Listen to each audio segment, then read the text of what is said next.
ጤና ይስጥልኝ። ዛሬ ትረካ ነው ማቀርብላችሁና ትረካውን በጥሞና ስሙኝ። በእውነተኛ ታሪክ ላይ የሆነ ነው መነግራችሁ። ባለቤቴ በሶሪያ ጦርነት ምክንያት ከዚህ ዓለም በሞት ተለየኝ። ቤታችን ፈርሶ ነበርና ከዛ ወደ ካምፕ ሊብነን አካባቢ አንድ ካምፕ መኖር ጀመርን። ከለታት አንድ ቀን ልጄ ሴት ልጄ ማለት ነው አንድ ልጅ ናት ያለችኝ። ሴቷ ልጄ ከኔ ጋር ነው የምትኖረውና ጠዋት ስንነሳ ግን የካምፑ ሸራ በጣም በስብሶ ነበረ። ልብሳችን በስብሷል፣ ጫማችን በስብሷል። ከዛ ደግሞ ምግባችንንም ነክቶብናል። ምግባችን ደግሞ የእርዳታ ድርጅቶች ናቸውና የሚሰጡን ካርቶኑን ውስጥ ነበርና ከነ ካርቶኑ በሰበሰ። ከዛ በኋላ መንበላው አጣና አንድ አጎት ነበረኝ። አጎቴ ቤት ሄድኩኝ ልጄን ይዤ፣ ሴት ልጄን ይዤ ማለት ነው። ከዛ በኋላ የአጎቴ ሚስት አቀረበችልን ምግቡ ምንድነው? አትክልት ነው። ከሱንና ቲማቲም፣ ዛተር አቀረበችልን። ከዛ የወይራ ዘይት አቀረበችልን፣ በላን። በሁለተኛ ቀኑም እንደዛው በላን። በሶስተኛ ቀኑም አጋጣሚ እንደዛው አቀረበችልን። ከአንድ ቀን ግን ምን እንደሆነ አላውቅም፣ ተነስቼ ፍሪጃቸውን ከፈትኩኝ። ፍሪጃቸውን ስከፍት ስጋ አለ፣ ዶሮ አለ። ከዛ በጣም ታዘብኳትኝ። ምክንያቱም አንድ ቀንም 3 ቀኑን ሙሉ አላበላችንም። ከዛ ምን ነው አክስቴ ያጎቴ ሚስት ስጋ አለሽ፣ ዶሮ አለሽ፣ አንድ ቀንም ግን አላቀረብሽልንም አልኳት፣ ልጄ ጓጉታ ስለነበረ። ከዛ በጣም ተናደደች ያጎቴ ሚስት። እንዴት ፍሪጅን ከፍተሽ አየሽ? ለምን ሳየሽ? አጋጣሚ ነው ያየሁት ስላት በጣም ተናደደችብኝ። ከዛ ልጄም ተናደነቀጠች። ከዛ ልጄ በቃ የሰው ኑሮ ማየት የለብንም፣ እዛው ካምባችን ይሻለናል፣ እንመለስ ብዬ ልጄን ይዤ መጣሁኝ። ከዛ ተቀየምኳት ያጎቴን ሚስት ማለት ነው። ከዛ በኋላ ግን ወንድሜ ጀርመን ሀገር ነው ገና ነው፣ ግን በአስጠፊዎች በህገ ወጥ ስለሆነ ሄደው ካምፕ ስላለ ብዙ ነገር ያግዘኛል ብዬ አልጠረጠርኩም ነበር። ነገር ግን አንድ ቀን የእርዳታ ድርጅቶች አመጡና ካርቶን ምግብ ሰጡን። ከዛ ልጄ ምን አለችኝ? እማዬ እንሽጠውና በብሩ ሌላ ሀገር እንሳፈር፣ ለምን ወደ ውጭ አንሄድም አለች ልጄ። ከዛ ምን ልንበላ ነው ስላት በቃ እንሽጠውና አጎታችን ያግዘናል። ከዛሽ ብዬት የልጄን ሀሳብ ሰማውና አጎቷ ጋር ደወልንና እንደዚህ ገንዘብ የለንምና ትልክልናለህ ወይ? ምግባችን የተሰጠን ሸጥ ነው ስለው ከዛ $200 ይላከልን፣ 200 ዩሮ ላከልን። ይቅርታ በዩሮ ነበረ። ከዛ በኋላ በጣም ተደሰትን፣ እሱን አደረግንና መጨረሻ ላይ ግን አንድ ቀን ሀሳብ መጣልን። ልጄ ለምን አንሳፈርም አልናት። ከዛ ወንድሜም አገዘን፣ አስጠፊዎችን አገናኘን፣ ህገወጥ አስጠፊዎችን። ከዛ ተያይዘን ጀርመን ገባን ከልጄ ጋር። ከዛ እኔም የቋንቋ ትምህርት ቤት ገባው፣ ልጄም ትምህርት ቤት ገባች። በቃ ደስተኛ ህይወት መኖር ጀመርን። ጥሩ ነው ብለው መኖር ጀመርን። ከለታት አንድ ቀን ግን ልጄ ስልኳ ላይ በጣም ብዙ ነገር ይጻፋል። ከዛ ልጄ ስልክሽ ምንድነው? በቃ ስልክሽ ላይ ብቻ ነሽ፣ ከኔ ጋር አታወሪም ልጄ። እኛ ከኮሶሪያ ስንመጣ እንደ ጓደኛዬ ምንድን ልጄ መማይሽ አንቺ ነሽ፣ አሁን ለምንድነው ስላት ተቆጥታ መለሰችልኝ። ከዛ ደነገጥኩኝ። እንዴ የልጄ ባህሪ እንደዛ አይደለም፣ ምን ሆና ነው ብዬ ልጄ ከተኛች በኋላ ስልኳን አንስቼ መፈተሽ። ከዛ የሶሪያዊ ልጅ ነው።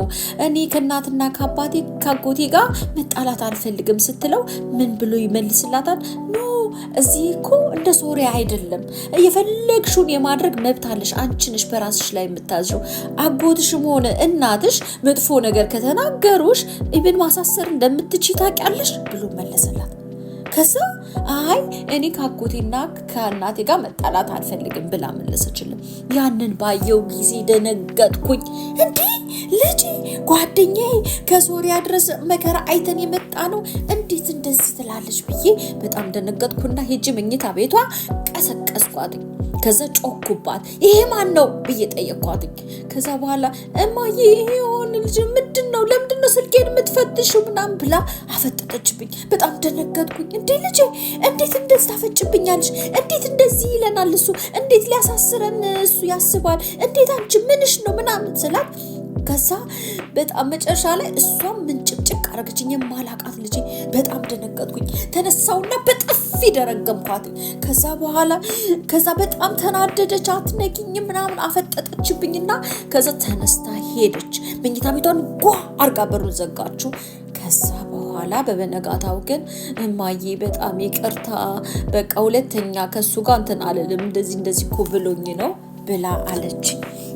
ከዛ እኔም ልጄ እንዴት እንደዚህ ይመክርሻል? እኛ ከሶሪያ እኮ የመጣ ነው እንደዚህ እንድትሆኝ አይደለም ብዬ እሻለችኝ ልጅ። ከዛ በኋላ ተመልሳ ወደ ራሷ ተመለሰች። ከልጁ ጋር ምትናል አለችው ማለት ነው። ይሄ የሶሪያዊ ልጅ ነውና በአረበኛ ላይ ጻፈላት። ከዛ በኋላ ልጄ ደህና ሆነች። ከዛ ሌላ ጊዜ ደግሞ ተነስቼ መኝታ ቤቷ ሲሄድ ልጄ የለችም። እንዴ ልጄ የት ሄዳ ነው ብዬ ስደንግጬ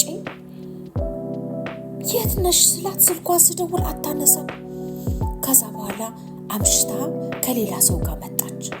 ከዛ እኔ ማን ነው ይሄ ስላት አልባኒያዊ ጓደኛዬ ነው፣ ጀርመናዊ ማለት ነው። አልባኒያ ማለት ጀርመን ማለት ነው በአረበኛ።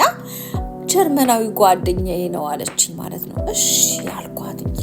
ከዛ በኋላ አንድ ጊዜ ተነስታ የሆነ ፌስታል መኝታ ቤቷ አገኘው። መኝታ ቤቷን ሳጸዳ ክፍሌን ሳጸዳ የኔን የሷን ሳጸዳ ፌስታል አገኘው የተቋጠረ። አንስቼ ጣልኩትኝ። ምንድነው ብዬ አላየሁትም። አንስቼ ጽዬ ከዛ መጣች። እሷ ስትመጣ እማዬ ብላ ጮኸችብኝ። ምንድነው ስላት እቃ አንስተሽ ነበር እንዴ ከመኝታ ቤቴ አለች። እኔ ደግሞ ሁኔታዋ ስላናደደኝ አላነሳሁኝም ብዬ መለስኩላት። ከዛ አበደች፣ ከነፈች፣ በሩን ጓ አደረገችው፣ ዘጋች የመኝታ ቤቷን። ሁለተኛ ማየ እንዳታነሽ እቃ ከኔ መኝታ ቤቴን እንዳታጸጂ አልፈልግም። ደነገጥኩኝ። የማቃት ልጅ አይደለችም። ከዛ እንዴት እንደዚህ ትመልሽልኛለሽ? ልጄ ወደ ሶሪያ ነው የምመልስሽ። እኔ እኮ ከሶሪያ ድረስ የመጣ ነው እዚህ ድረስ እንደዚህ እንድትሆኚ አይደለም ብዬ መለስኩላት። ከዛ ተመልሳ ማዬ በቃ በጣም ይቅርታ፣ ሁለተኛ ግን እንዳትነኪ፣ አታውቂም ስትው እንደሆነ ገንዘቡ አለችኝ። ከዛ የምን ገንዘብ አልኳት። አላወኩኝም። መጨረሻ ላይ ሌሊት ተነሳችና ማታ መጣ ቢላ ይዛብኝ መጣች። እማዬ አሁን ገንዘብ ትሰጭኛለሽ አትሰጭኝም? አለበለዚያ ማደርግሽን እኔ ነኝ የማውቀው ብላ ጮኸችብኝ ቢላውን ይዛ። በጣም ደነገጥኩኝ። ሄጄ በጥፊ አልኳት። መጨረሻ ላይ ከዛ በቃ መቆጣጠር ራሴን አልቻልኩም። መጨረሻ ላይ ምንድነው ብዬ አስጨነቅኳትኝ። ምንድነው ይሄ እንደዚህ ያደረገሽ? ለወንድም የደወልኩለት እሱ መጣና አሁን በጥፊ አላት። ከዛ በኋላ መታሽኝ እደውላለሁ ለፖሊስ ነው የምጠራልሽ ምናምን አለች። ከዛ በሩን መኝታ ቤቷን ዘግተን እሱም ዘግቶ መላ መፍጠር ጀመርን፣ እንዳትወጣ ከቤት እንዳትናገር ማለት ነው። ከዛ በኋላ መጨረሻ ላይ ምን እንደሆነች ሲታወቅ ለካ ልጄ ሀሽሽ ጀምራ ነበረ። ከዛ በኋላ ልጄን ወሰድኳትኝ። ወንድሜ ወደ ሶሪያ ልጅ ውሰጃት አለኝ። እኔ ግን ወደ ሕክምና ወሰድኳት። ከዛ ማገገሚያ 3 ወር ሙሉ ቆየች። አሁንም አልተዋትም። ተመልሳ ወጣች። አሁንም አልተዋትም።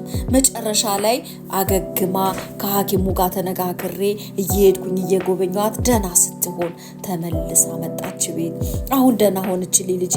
ደስ አለኝ። በጣም ተደሰትኩኝ። ራሷ ተመለሰችልኝ ልጄ።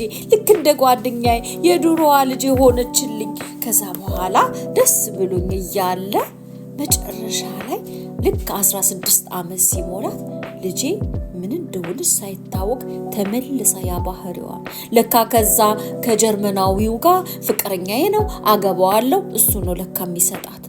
ከዛ በኋላ በፍጹም ብያልኳት ተመልሼ ወደዛ ቦታ ነው የምወስድሽ ማገገሚያው ስላት በፍጹም ማለች።